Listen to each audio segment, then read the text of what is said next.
The Army Ombudsman, Major General Yitzhak Brig, has just released a report claiming that the Israeli army is not prepared for imminent war. But even though the IDF claims to be implementing a major internal reform, Brig doesn't think it's enough. Joining us now to discuss this issue is Brigadier General Ram Shmueli. Ram, thank you so much for coming in.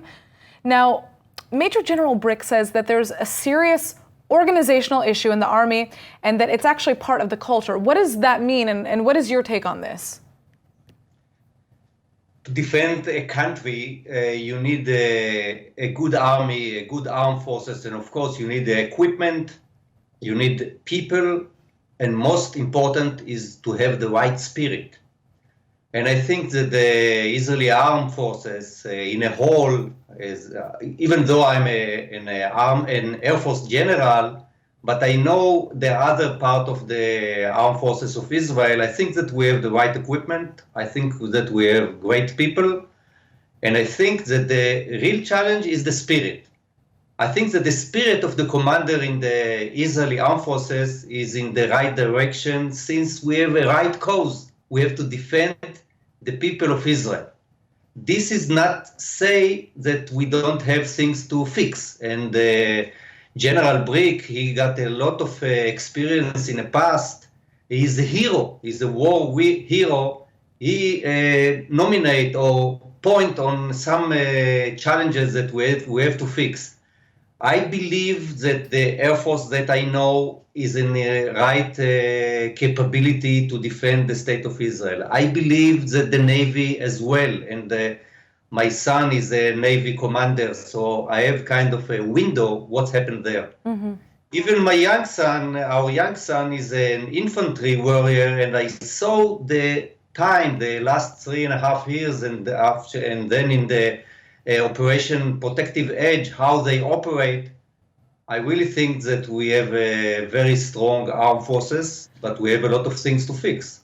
Well, yeah, of course. I mean, I think one of what is very interesting is actually this week we reported on the fact that the Israeli army is trying to essentially implement a reform in terms of training soldiers, because there have been several incidents in the West Bank where there have been terrorist assailants that have shot down multiple people and managed to escape, and then have been on the loose for several days, with soldiers seemingly unable to react or not knowing how to appropriately react to these situations. What is your take on that? Is there an issue in how the IDF is training soldiers to respond to incidents of terror?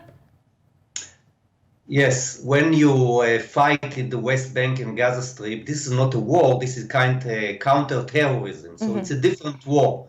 So I think that our soldiers prove themselves in the way they do the terrorism, preventive terrorism. But when there is a need for conquer land, like in Gaza Strip, which can happen, or like in Lebanon, that we have to conquer the territory in order to win the war, in order to bring the war into the enemy territory, it needs two things, for this couple. First of all, the army have to be capable to do it. I think they're capable to do and to conquer land and to win the war in the enemy territory. But second, most important, is the leaders, the political leaders, that have to decide that the army is able to do it.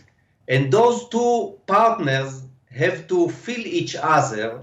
And I think that there is a problem in believing that maybe it is not a good idea to get into enemy territory and just use the Air Force. Just use the Air Force is very good, but it is not enough. Interesting. Well, the political comment that you made there stands out to me, because are you, I guess, insinuating that maybe the government should not be getting into the ins and outs of the specific ways that soldiers react to incidents? Elor Azaria as an example? Yes, it's a question of confidence. I can tell the people who take the decision that if it's needed, I don't want to do it, but if it's needed in order to emerge, in order to fight the Hamas inside Gaza Strip, the armed forces can do it. Of course, with the help of the Air Force, but still you have to be boots on the ground. Okay. And if it's needed in the north, it can be done. Maybe a lot of casualties, but if there is no other possibility to win the war, you have to go inside. Okay, well, we can get, I mean, there are obviously several other complaints that Brig made regarding the status of the Army, difficulty in integrating new weaponry as an example. But what I'd like to ask you is what you view to be the biggest threat that the IDF faces right now. I mean, we have tunnels in the north, sporadic attacks taking place in the West Bank, Iran and Syria. There's an array of issues. First of all, I feel that we are in a good condition. Our capability to protect the state of Israel is good. Of course, the threat from the north, the rockets from Hezbollah, and now the rockets or the establishment of the Iranian capabilities in Syria, all the northern front, this is the most dangerous part or the most challenge to the Israeli armed forces. But I feel, and I recommend them not to try to hit us too strong, because it will come a time that we will have to retaliate very devastating. And it is not good for the country of Lebanon, and it is not good for the region. All right. Well, Brigadier General, thank you so much for joining us. Unfortunately, we've run out of time, and have a wonderful day. You too.